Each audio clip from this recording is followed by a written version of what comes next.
Have you heard the buzz about the ketogenic or keto diet? If so, you probably have some questions like, what is the ketogenic diet? Which foods can I eat on the ketogenic diet? And how does it work? In this video, we will answer all of these questions by taking a closer look at the ketogenic diet. The ketogenic diet was first developed in the 1920s. Researchers from Rush Medical College in Chicago noted that ketones were formed through starvation on a diet low in carbohydrate and high in fat.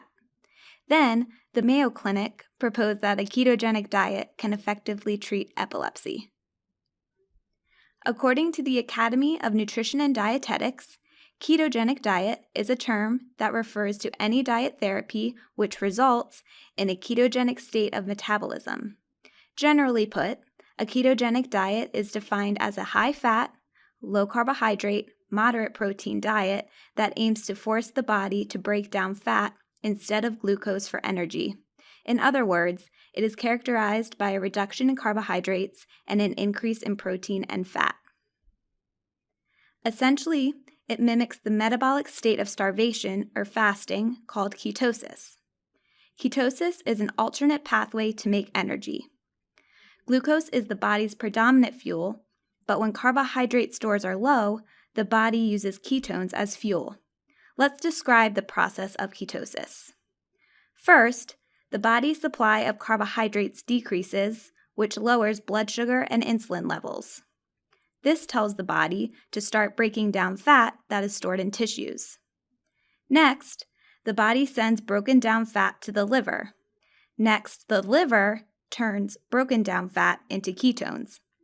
Ketones are then used for energy. Ketosis can be achieved by either fasting or strictly limiting carbohydrate intake to 20 to 30 grams per day, increasing fat intake to 70 to 80% of calories, and eating a moderate amount of protein. Moderate protein is considered about 1 gram per kilogram of body weight. There are different types of ketogenic diets. They all promote ketosis in the body, but the amount of protein, fat, and carbohydrate differs. The classic ketogenic diet is the most restrictive. It uses a 4-to-1 or 3-to-1 ratio of grams of fat to grams of protein plus grams of carbohydrate. The MCT diet includes 60% of calories from medium-chain triglycerides. MCTs are a type of fat easily converted to ketones. Too much MCT oil can cause stomach discomfort. The modified Atkins diet limits total carbohydrate intake to 15 to 20 grams per day and does not limit protein, fats, fluids, or total calories. The low glycemic index diet limits total carbohydrate intake to 40 to 60 grams per day and allows only carbohydrate foods with a glycemic index of less than 50.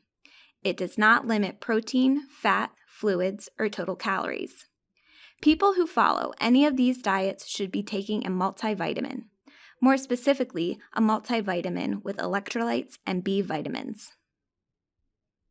Foods recommended on this diet include fish, poultry and other meats, eggs, cheeses limited to 3 to 4 ounces per day, non-starchy vegetables limited to 15 grams per day, fats and oils such as sour cream, butter, mayonnaise, and vegetable oils, and no sugar-added beverages.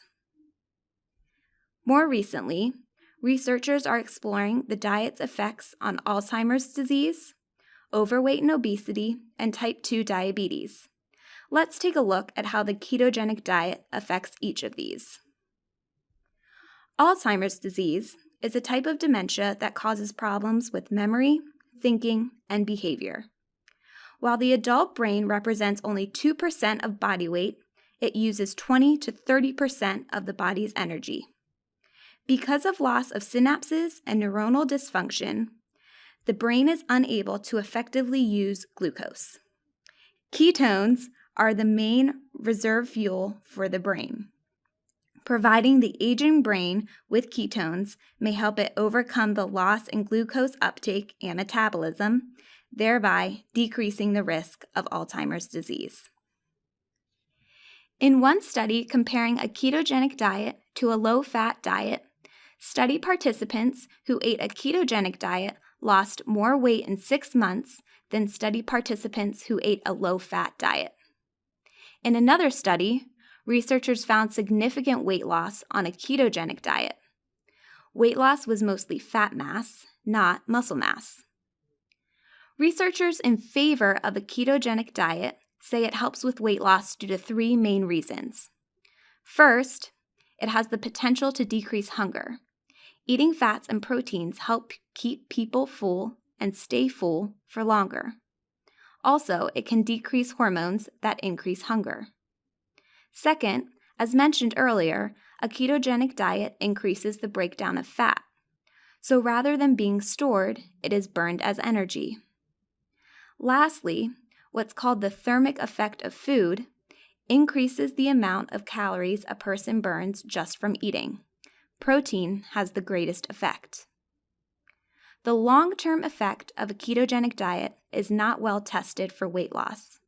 There is concern that such increase in protein load can affect kidney function, and in children, it may lead to affect bone density. Also, a study found weight regain to be common after following a ketogenic diet. Lastly, people on the ketogenic diet had greater adverse effects like headaches, nausea, and vomiting. One study in people with type 2 diabetes found an improvement in blood sugar levels, good cholesterol, and weight loss. People with type 2 diabetes who choose to follow a ketogenic diet should talk to their doctor to make sure this couldn't interfere with their medications and cause low blood sugar. In summary, the ketogenic diet is a high-fat, moderate protein, low carbohydrate diet. It forces the body to break down fat and use it for energy.